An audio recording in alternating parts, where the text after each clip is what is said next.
opponent has endorsed Mike Bloomberg. So obviously, you're That's a black dude. You tweeted this. You said, my opponent, Greg Meeks, is now endorsing Bloomberg for president. I could never, in all caps, support anyone for unjustly throwing black people in prison. I could never support anyone who targeted Muslims.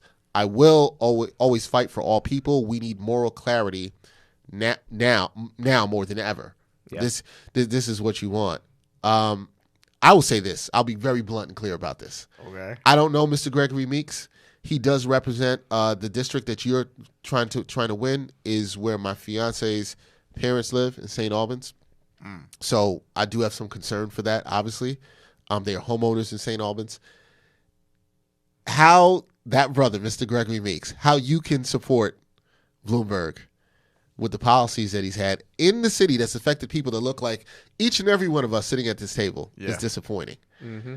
He's going to have to answer for that. He does. And no one has really asked him straight up. Well, that's what I was going to say. I was going to bring that up, too. Has anybody asked him straight up? I was going to bring that up, too, because obviously if he skated by for as long as he has, and with only 3% of the people voting in that area, obviously not a lot of people seem to care enough. Right. So will he be asked about that? And that's where I think has he? Or are you saying that to this date, as of right now, as this recording this, nobody's asked him this directly? And do people care to? I think people do care to. I haven't seen it within the community itself. I feel like a lot of people that have been supporting him have been kind of like hush-hush ever since that's happened. They're like, I can tell you right now from what I know through the grapevines that a lot of people within circles were not happy with what he did. He did it without their knowledge, and he was like, I'm going to do this. You know, and essentially what to look at is that he's not supporting Bloomberg to run against Trump. He's supporting Bloomberg to run against Bernie Sanders. Right. That's just me. Right. That's just me. I see. Right. Yeah. This is so much. Bernie Sanders and Bernie Sanders is someone who actually speaks to like people in this room who are younger. Oh yeah. You know what I mean? As opposed definitely. to Mike Bloomberg is tapping into that older generation that basically, baseball fans. But you know what? Like, one thing we've been doing, literally that day that it happened, we went out there in the streets, especially in St. Albans. Our team went out there, went door to door, like, yo, you know what your congressmember just did? Yeah. Furious. Yeah. Good. Furious. How big is your team right now? Man, we have a huge team. We have a stacked team. We have, campaign manager, field director. We have a couple field directors, finance person. Then we have like about 100 volunteers signed up. So we hit the block like almost every other day. Make phone calls every day. Make sure that we have to raise like grassroots money, right? So yeah, but that's important. It's important. It's especially if you're going up against the establishment in this case, right? Yeah. Because what they're going to do is they're going to, in any industry, they're always going to try to win with connections, money, people that have been there for a long period of time, where people like us have to hit the streets. Yeah. People like us have to hit Twitter, have to hit social media. Yeah. And a lot of the people that have been following you, because your followers have been going crazy. I remember when you had like 500 or whatever the case may be, and now you're about to touch 10,000. By the time this comes out, you're probably going to touch 10,000. But a lot of the people that are following you, I think they're just tired of the normalcy that, everything has become, where it's just, we don't really know what's going on. People are just getting by based off of money and, what are their policies really, where it's like you're tapping into the streets and the people who are tired of the establishment, sort of like Farrakhan was talking about in that Freddie Gibbs sample with the Black Thought song. Yes. Yeah, like stuff like that. You're telling me you're going out in the streets, you guys are knocking doors, you're letting people know about some of the messed up stuff that's happening in their community, particularly from your opponent. You said the response is a lot of anger from that with people. Do you feel like, two-part question here, do you feel like you're getting those people to come on, one, your side, and two, have you spoken to your opponent, and do you know if he's kind of shook right now? He should be. Man, he should be. I can tell you that he's definitely aware. He's not taking this too lightly, at least. I think that I think he's pretty comfortable knowing that he has $1 million because of the people that are lobbying him. And he is the current chairman of the Queens County Democratic Party, which is another story in itself. They build a lot of like local community with politicians over there, and they really decide how the politics really works in Queens. So that's another story in itself. But I could tell you that he definitely knows. To know how nervous he is, I think someone does have to ask him. But I've never had a conversation with him besides that one time. It was literally a tweet where when I came back from the border, I tweeted at him about this issue. And that's when we had that dialogue about, him thinking that we need just more beds in these detention centers. Wow. But, and what was the other question? Oh, no. Well, I guess one was, do you feel like people are coming on your side because of the anger that they kind of are hearing about things in their community and how it's affecting them? Yeah, absolutely. I mean, listen, like we're on the side of the people are on our side, and just getting new faces involved, people who have never been a part of this, it's inspiring them to like really exercise their political tools and platforms to do something great. This is what it's about, right? Because coming where we come from, no one's really guided us into getting into stuff like this. It's about maybe going to school, become a doctor, lawyer, or, trying to be an athlete or an artist, but never anything like this where you could be a true representative, a voice for your people. It's never been like that. Yeah. And if you do, it's people who are at the top already and they tell you to wait your turn. For me, it's like, I'm not waiting my turn anymore. Yeah. We've waited long enough. Facts. Amen to that. What are the things, and just from talking to just people, from that area or just in general, what are the things that you're hearing them complain about the most? Man, housing. So New York 5 has, I believe, I want to say 68 NYCHA complexes. Mm-hmm. I live in public housing. And the infrastructure, we're talking about mold. These are outdated buildings, lead. Yeah, man, it's heartbreaking. I want to stop you right there for a second in that with housing. When I used to work for News 12, I used to do a lot of stories about NYCHA housing. A lot. I mean, a lot. Yeah. And how it will work, I think it's kind of messed up with media, right? Like what we would do is somebody would call us and be like, yo, the water's like in my ceiling. The mold is horrible. We go there, we do the story, we kind of shame NYCHA, and then NYCHA will come and fix the problem, but then the problems will continuously repeat. And I've spoken with people who worked for NYCHA about this and the challenges they face with funding and everything too. Yeah. So I'm not trying to crap on NYCHA. I do think it means a lot. I want to say this, that you're somebody who's come from public housing, from 40P in South Jamaica, that really understands the challenges there that a lot of people face, to be able to speak about such a major crisis that not only is in New York City, but we see in a lot of large cities across the country. Yeah, man. I think sometimes there's a huge disconnect, Sean, that for people who live in public housing, people who don't. I think people on the outside look at it and be like, oh man, that's shocking, that's so bad, but they don't really actively do anything. It's almost like, but I don't have to live there. Yeah. How do you bridge that gap as a candidate to maybe make people who don't live in public housing understand the challenges that folks who are in public housing are facing? I mean, when we talk about people who live in public housing, these are the working class, the people who, every policy we make does affect people like us. It does, right? And I think that we have to be more conscious of the fact that every decision we make today is going to affect the people for tomorrow.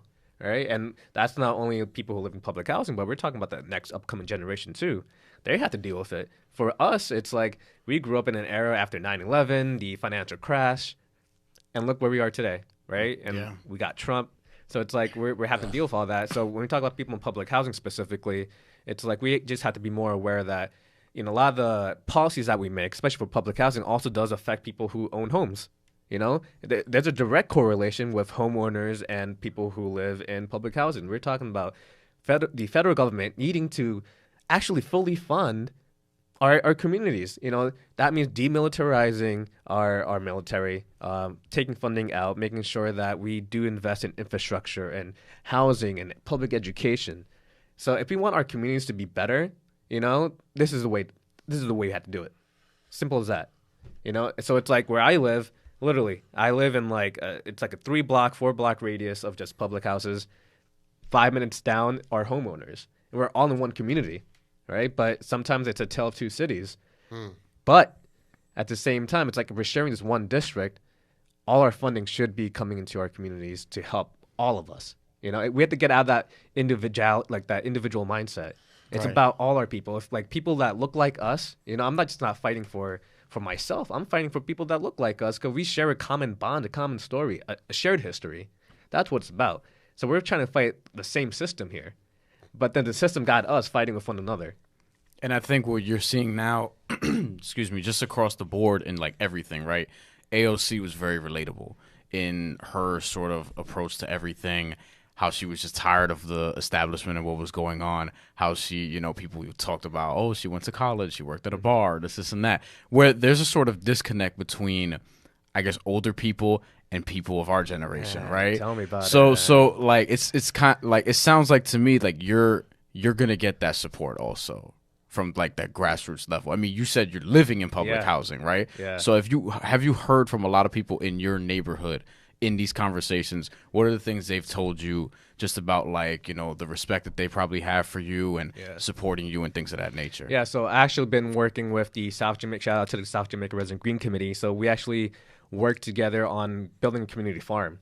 So we're talking about, where we live, especially in poorer communities, there are a lot of like food deserts, right? So when we have supermarkets, they have like freaking food, produce that's about to expire, and they're telling us we have to buy it and eat it.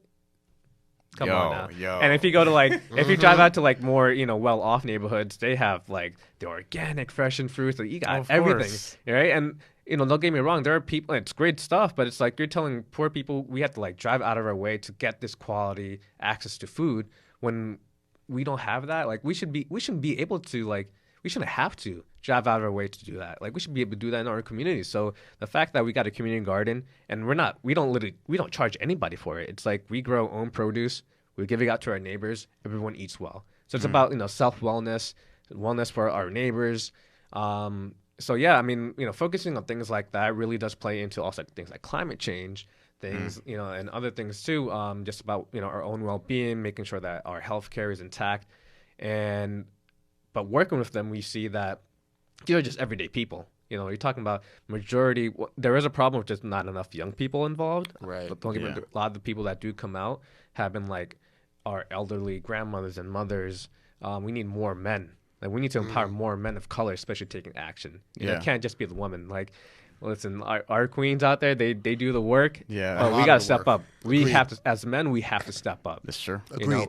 Yeah. So, we've been able to just have these conversations. We see that our politicians, they don't come to our poor neighborhoods because they know that they're under the impression that we don't come out and vote. That disconnect. Yeah, it's that disconnect. That's why they don't want that. But that's why they don't want to. We don't give them money. They don't want to tap into us. They don't, they don't want to tap into us, and they don't think we have the money to tap into them. Yeah. And tapping in is I feel like really being there, doing stuff like you're doing in the community. One of the other things I saw when I was looking at some of your stuff and your platform, things you're trying to do is you're focused on healthcare for people, and that's a big topic nationally for a lot of people. Healthcare for all. I think it's ridiculous in this country that some people can't afford healthcare, right? They literally can't afford the right to take care of themselves mentally and physically. I think that's important too. Yeah, absolutely. How much change do you want to see in that? And because I think the way things are, it doesn't work, Sean. Like it doesn't work, man. Like we got to change that. I'm 26. I'm not on healthcare right now. You know what I mean? Mine just finished up February 1st. You know what I mean? Because I'm a freelancer. Yeah. You know what I mean? So that's why I'm trying to get something with benefits. But it's that's hard to get. Yeah. What are you trying to do in terms of that fight? Yeah. I mean, listen, we are in the richest nation in the world, and there's no reason why the richest nation in the world has some of the lowest health outcomes. Deadass. Doesn't make sense. Nope. It makes no sense. We have all this money, and where's it going to? We're profiteering off these endless wars. We've been in the Middle East for 20 plus years. Right. We are destabilizing governments in like Central South America.